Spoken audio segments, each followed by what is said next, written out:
see you! Welcome back to your daily dose of family friends. Ay, oo, pinagalitan naman yan eh. Nakita siya mabadit na lahat mababadit din. I see you! Welcome back to your daily dose of chikahan with a sense. My name is Sophia, together with Kyla, Aliana, Irish. MJ. So, eto na nga. Ano muna ang masasabi nyo sa Philippine government natin dito? Ay, dito, Philippines. Wala pa ka. Uy! Uy! Ano yun? Hindi ko lang starter. Sorry, confidential.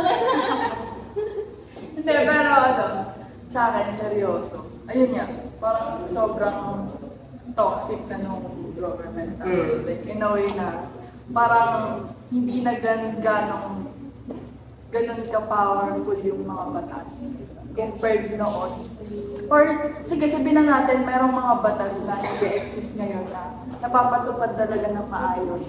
Pero in terms of yung parang general na nakikita ng tao, parang yun nga, hindi nakatiwa-tiwala yung gobyerno natin. Diba? Ikaw, Miguel. Paano mo naman nasabing hindi ka tuwa-tuwa? Grabe ka naman! Grabe yung tingin ka. Katanungan! Defend your stand. Wala pa akong masabi sa government natin. Bakit? No, kasi wala akong pakialam sa ano natin. Ay, hindi siya Pilipino. Hindi. Hindi, di pa sa tinatamaan. I mean, kunyari, nagka-transport strike. May motor ako, hindi ako tatamaan sa gano'n. Hindi ko mararamdaman. Kapag hindi ka apektado.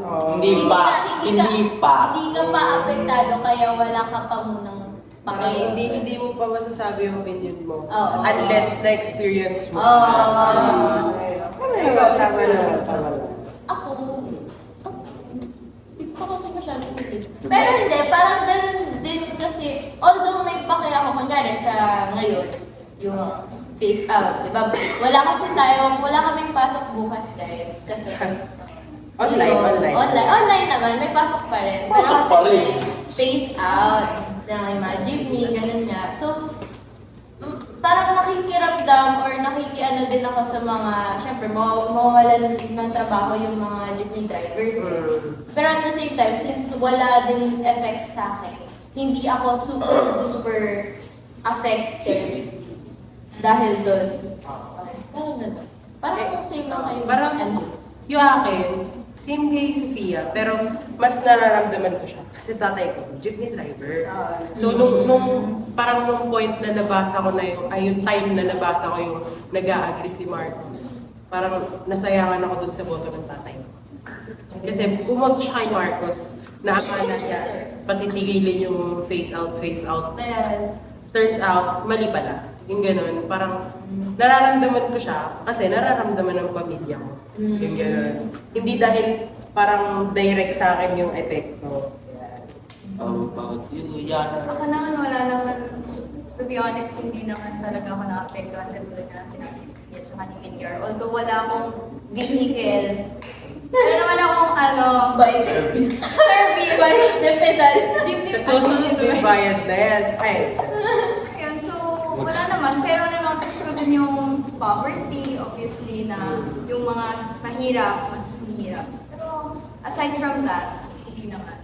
I mean, wala naman akong masasabi pa since hindi pa ako Hindi siya, feel ko kasi yung generation natin ngayon. Although, siguro yung generation, parang after natin, mga 1 year lang, sila, parang mas may lakas loob na sila sumama or parang sumapak sa mga face out na wag, yung mga protest, mga ganun, pero in a peaceful way. Yung generation kasi natin, may takot pa. Parang Okay. may takot So pa. parang yung next generation natin, sila yung modern enlightened. Oo. Pero hindi mo napapansin, parang yung may pattern na kumbaga na nangyayari sa government natin. Like for example, yung family ko, halimbawa, since parang meron kami political side, kumbaga nagsusunod-sunod yung term. Parang ganon. Ayun nga, political dynasty. So, kung isipin nyo, parang may epekto ba yung political dynasty sa kung ano yung nagiging parang outcome ng government natin ngayon? Okay. Ako, may experience kami dyan.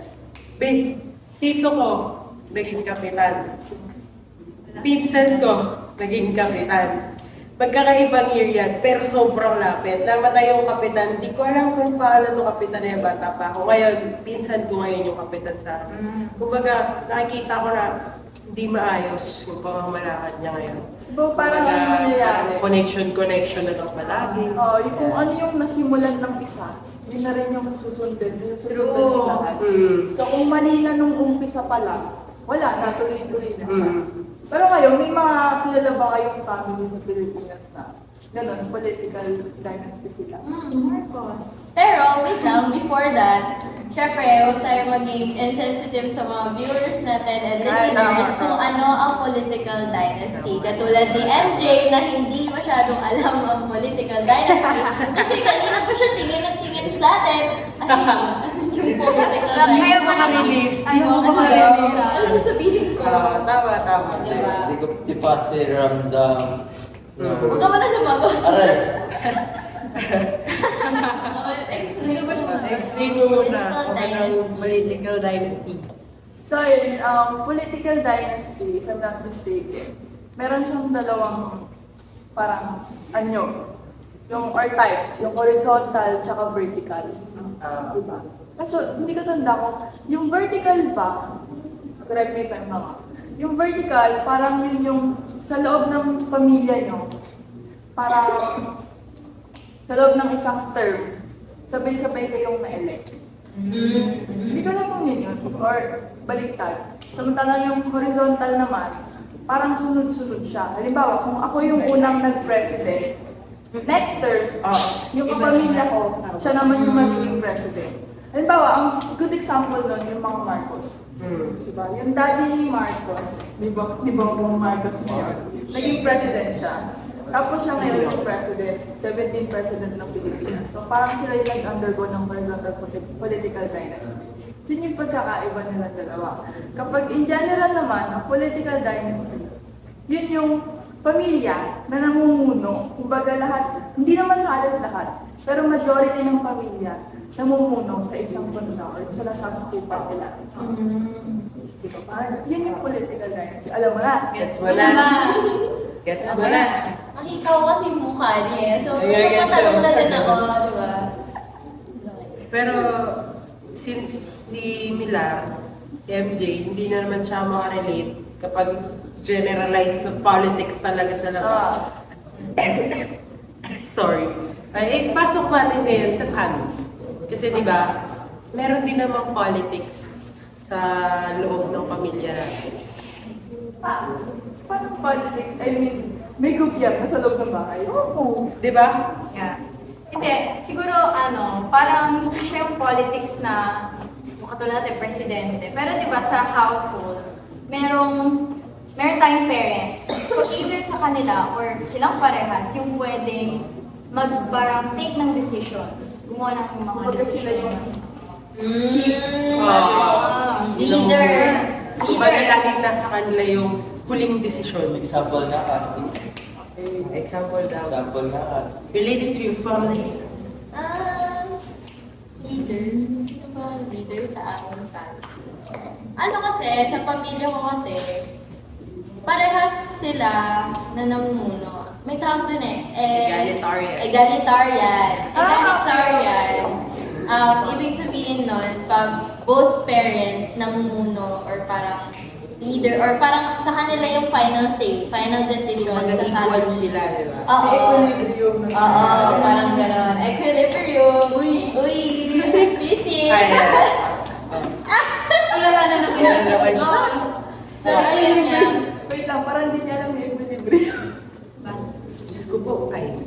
Sige, go. I-search mo na lang after dito.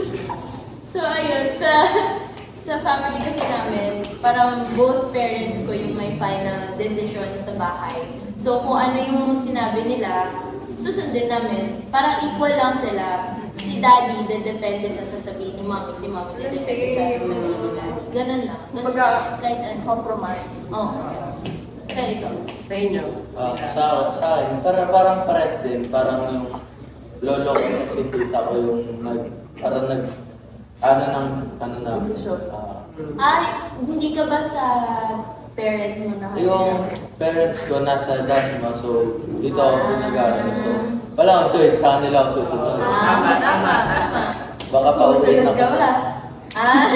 So, pinagtutulungan ka. Hindi. Ay, hindi naman. Ano yan? Sabi sa disiplina. Sa inyo? Both sila. Same lang din sa filosofia. Parang, kunwari ayaw ni mami, pero gusto ni daddy. Eh di ayaw na din si daddy, kasi ayaw ni mami. Kung ayaw ng isa, ayaw na din ng isa. Para walang magkakasamaan ng loob. Ganun lang sa family natin. Kumbaga bigayan. Yes. Eh, ikaw. Sa amin, hindi ko alam kung equal din ba. Kasi halimbawa nung birthday ni Yana, nagpaalam ako sa nanay ko. Ay, hindi, sige, huwag na yung birthday ni Yana. Nung before field trip, di ba, balak natin overnight noon. Kinaga naman ako. Pero before yun, nagpaalam ako sa nanay ko. Nanay ko di pa yan. Sabi niya, magpaalam ako sa tatay ko. Tatay ko hindi rin pa yan. Ang pinilit ko ngayon, yung nanay ko. Sa kanya ako dumepende na hindi ko na sinabi sa tatay ko kung sino. Ay kung anong desisyon ng nanay ko. Kung pumayag ba nanay ko or hindi. Siyempre, parang hindi ako mismo yung nagpapaalam talaga. Kumbaga, pinapaalam ko. Ganun. Pero in terms of decision, minsan, mas sinusunod ko yung nanay ko. Minsan kasi hindi talaga sila parehas ng desisyon. Pero equal pa rin naman sila. Like, kailangan ko rin alam yung desisyon ng tatay ko, desisyon ng nanay ko. Pero either of the two, yung kailangan ko rin sundin. So pwedeng, yung nanay mo minsan yung nagde-decision. At the same, depends on the situation. Anong tawag mo sa akin? Yung nanay yung nagde-decision. Matriarchal. Hindi naman like, hindi naman like laging nanay ko. May times na andun din yung desisyon ng tatay ko na, kumbaga kung payag nanay ko, hindi payag tatay ko, kung gusto ko naman sumama, susundin ko yung nanay ko. Kung ayaw ko naman sumama, susundin ko yung tatay ko. Kumbaga nasa akin pa rin yung huling desisyon. Ikaw. Sa gitna siya. Ibig sabihin, tawang leader. Pero I think sa family ko naman, equal naman kami lahat. Kumbaga lahat kami nagde-desisyon. Pinapakinggan din nila yung Irish Tarian. supporter sila. Tapos sana ganun. Ba't lahat kayo equal? Ikaw ba? Bakit ikaw Uy! ba hindi? Hindi, sa akin naman, parang more on patriarchal. Papa mo Si kayo. Papa. Hindi, alam nila yun. Si Kasi, Papa? Ernie. hindi, alam nila yun kasi tuwing pinagpapaalam nyo, diba, na kayo magpaalam sa mother ko. Tapos ang isasagot naman na sa inyo, Paano sa papa niya? diba? Paalam sa papa. So parang, hindi ko masisisi kung ba't ganun yung setup. Kasi, yung sa father side rin, parang more on patriarchal talaga kami. Puro lalaki yung masusunod since parang dominated kami ng mga boys. Munti lang yung bilang sa pamilya ng Biblia na puro babae. So ganun, parang kapag may isang desisyon, halimbawa, si mama gusto niya na iba ng trabaho, gano'n. Parang si Papa, ikaw, anong gusto mo? Gano'n. Nagbibigay naman siya ng suggestions, pero yun nga, parang kung ano yung pinaka-decision niya, yun pa rin yung pinaka. Parang sasabi na, ikaw, ano bang gusto mo? Pero para sa akin, ay gano'n. So yun na yun, siya yun na yung masusunod. Parang yun. So, kung kayo equal, sa akin, patriarchal. Walang Pero sa inyo if ever man na magkaroon kayo ng future family, ano ba yung mas effective sa tingin nyo ng setup? Patriarchal ba? Matriarchal ba? Or egalitarian? Sa akin, egalitarian pa rin. Kasi na-experience ko, maayos naman ako. Parang, mas needed. Mas maayos yung parehas yung parents na gagabayan yung anak mo. Diba? Nakikita niya na kung sa family may equal treatment, dapat makita niya rin sa labas. Kumbaga, magawa niya rin sa ibang tao na may equal treatment pa rin. May iba naman. Ako patriarchal, to be honest. Mas gusto kong ginagabayan ako. Hindi, kasi ito guys si Yana kasi parang knowing niya na, di ba, hindi kasi siya makapag-decide on her own. Kailangan may second opinion, third opinion, fourth opinion. So, parang gets ko kung bakit patriarchal yung pinili nito. Siyempre, hindi lang naman yung opinion niya yung mahalaga. Pero mas gusto ko yung may magsasabi sa akin. Yung gano'n ba? Pero ayun yun. Yun lang naman para sa akin. Pero para familiar ka yan. Matriarchal. Wow! May certificate ka na! Hindi kasi ako magaling pagdating sa mga desisyon. Parang, Same lang din ako. parang pag ako yung, feeling ko, mali agad. Kumbaga, may decision ka, pero since hindi ka sigurado kung tama talaga yun, mas gugustuhin mo na lang na dun sa... Dumepende sa Egalitarian. Aray ko! Egalitarian. Kasi, ayun nga, parang katulad lang din na sinabi ni Irish, na-experience ko kasi, although may moments na napipikon ako, na napipikon ako kasi minsan controlling, minsan gusto mo payagan ka sa mga ganitong ganyan, pero parehas silang ayaw. Ganun, pero at the same time, parang marirealize ko din, na marirealize din natin na para din naman sa atin yung instructions, yung decisions na ginagawa nila, parang para sa ikabubuti natin. So, since na-experience ko yung ganun, parang okay din na ma-experience ng future children ko. Pero in a way na hindi nila ma-feel na controlling ka. Tama. Ikaw, since galing ka sa K-pop, Patriarchal, ganun. Hindi, sa akin, based on experience, parang it depends. Kumbaga kung sino yung laging nasa bahay. Parang gano'n. Kasi, di ba, majority of the parents parang nagtatrabaho para sa daily income, monthly income natin. Pero, yung time na inaalat nila sa trabaho, yun rin yung time na wala sila sa bahay. So, madalas naiiwan yung it's either guardian ng mga bata or sila lang mismo. So, if halimbawa lang mga OFWs sa side ng mga OFWs, ilang buwan kang wala sa bahay. So, parang gano'n, like for example, 9 months. So, sa 9 months na yon, parang hindi mo totally kilala yung mga tao nasa bahay o yung mga anak mo.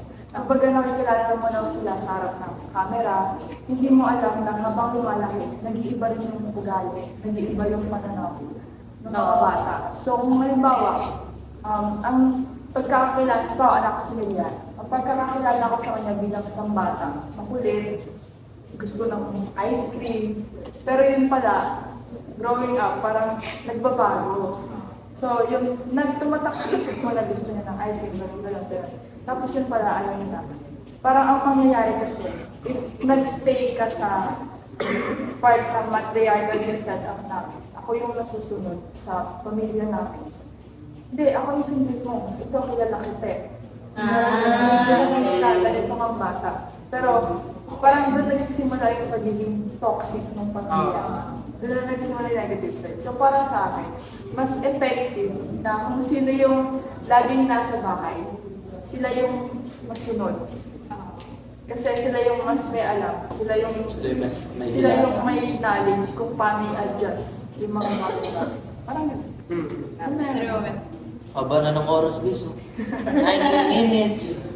Pero hindi, yun rin naman. Kasi may mga advantage at disadvantage rin. Depende talaga sa pamilya. True. Kung ano. Kasi, Depende sa kung paano yung atmosphere, environment.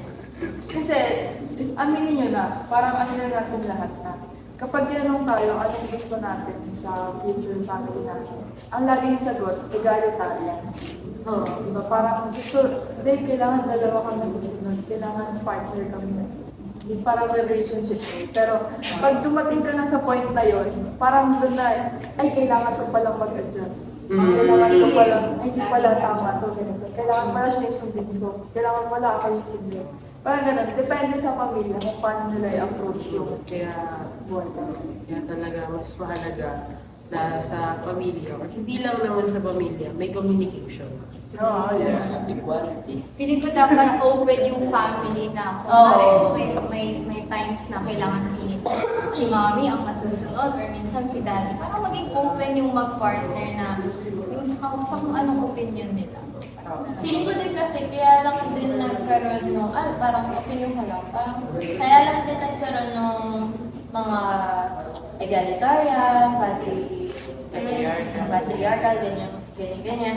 Kasi kailangan may magdedesisyon pa rin sa pamilya. Pero at the same time, if wala yun, parang open communication pa rin. Pero if walang magdedesisyon for the family, walang mangyayari sa family.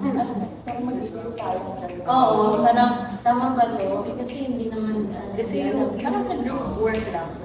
yung communication din naman yun yung nagpapatibay, di ba?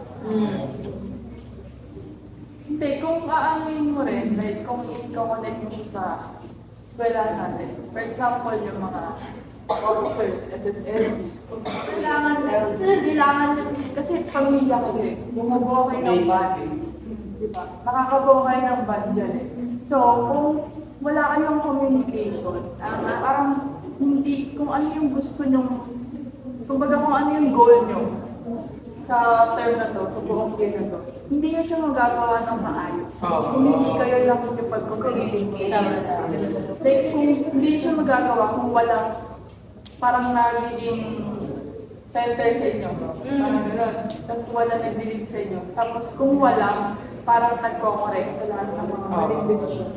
May parang gano'n. Parang communication is laki talaga. Diba? Ikaw, Milya. Ano nangyari sa'yo? Napalinap na ako. Oh my God. Kaya pala hindi ko siya magalit. Oh, pero ikaw. Sa akin, Ulitin mo yung tanong. Hindi. ano yung tanong din? Hindi. Importante ba na merong good communication pagdating sa family? Oo naman. Siyempre, di ba, like, kunyari, kailangan rin natin malaman yung opinion ng iba. Hindi lang puro yung, isa lang yung masusunod. Tama. Parang ang ano nun, parang ang unfair naman sa iba na puro si ganito lang yung nasusunod. Parang ano, hindi pinapakinggan yung opinion mo. Puro, kunyari, like sa ibang family, yung father lang lagi, like, kunyari, ayaw nung mother, pero gusto nung father. Parang mapipilitan kasi nga yung father yung pinaka-ano. Ganun. Ay, may Kailangan- nabasa akong ganyan. Alam niyo ba yung parang pala, para sa lalaki lang yung tanong ko pala. Totoo Pwede ba? mo ilalakad. Sige, totoo ba? Like, tingin niyo, totoo ba yung, kunyari, magjowa si Kyla at si Julia?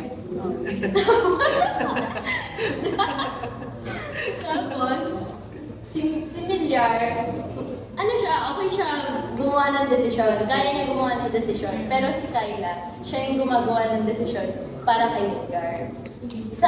Para dito ba, offensive ba? Iti-take mo ba siya offensively na wala ka bang tiwala sa akin na kaya kong gumawa ng ganyang desisyon? Or parang kung may nagdi-dictate sa'yo lagi na ito yung gawin mo, ito parang yung kinokontrol. decide. Ano na experience? Para kasi nasakal. Oo, in a way, nasasakal, and at the same time, Parang under ka parang, lang. ina-under mo ko, parang tingin mo ba, wala ka bang tiwala sa akin na kaya kong gumawa ng ganitong desisyon? Oo. Pero, simulan natin sa lalaki. Oo, Kasi, diba, magandang marinig sa lalaki. sa tunay na lalaki. Tunay? Bakit? Game. Mga guys. Hindi, sa akin, parang okay lang naman. Okay lang sa'yo na ma-under ka. Hindi naman like okay. Ano, parang, susundin ko yung opinion mo. Pero bigyan mo ako ng, parang bigyan mo ako ng oras para ako naman yung masunod sa sarili ko. Oh, grabe naman. Kumbaga, tatanggapin mo yung opinion niya, pero Oo. may process pa rin Oo. na kung gagawin mo ba yung opinion niya. Gagawin ko yung opinion mo kung alam ko makakabuti sa akin. Like, kunyari, gagala ako, tapos kasama ko, makakaibigan akong lalaki. Tapos, hindi mo ako pinayagan. Tapos, alam ko kung bakit. Kung ba kailangan may Oo. reason na kasama. Kung valid pa. Tama. Sa atin ba, kung sakaling tayo lalaki, na-under tayo ng babae, okay lang ba sa atin? Sa akin kasi, depende. Kasi syempre, gusto ko rin mag-desisyon ng para sa akin. Pero at the same time, kailangan ko rin ng opinion niya para totally makapag-decide ako kung tama ba kung gagawin ko. Ganun. Ako naman, ano yun? Hindi, when it comes to relationship na, di ba dapat pa compromise kayo pagdating sa mga decisions. Parang ang hirap kasi sa part na, halimbawa, puro babae lang yung nasusunod. Parang ang nangyayari, kung may plano yung babae, ganito yung ganito niya tayo makikita sa future, ganito niya kami nakikita sa future. Parang naplano na ba kung bakit? Parang ano bang sasabihin ko, okay na pala. Parang Ganun. sa plano na yun, nasaan ako doon? Parang Uy! ganun. Grabe! In those 13 years, nasan ako? Hindi. Ito! Inakit ko sa Diba? Although kahit sabihin pa ng babae na, itong plano to para sa ating dalawa to, parang nasan ako doon in a way na, nasan yung, parang decision ko, nasan yung gusto ko, nasan naman yung plano ko.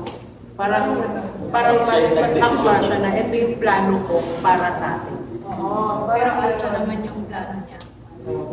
kumbaga parang kung, parang, hindi nutshell, kumbaga, uy! Kumbaga parang kang nagplano para sa dalawang tao, pero hindi naman pala gusto ng isa.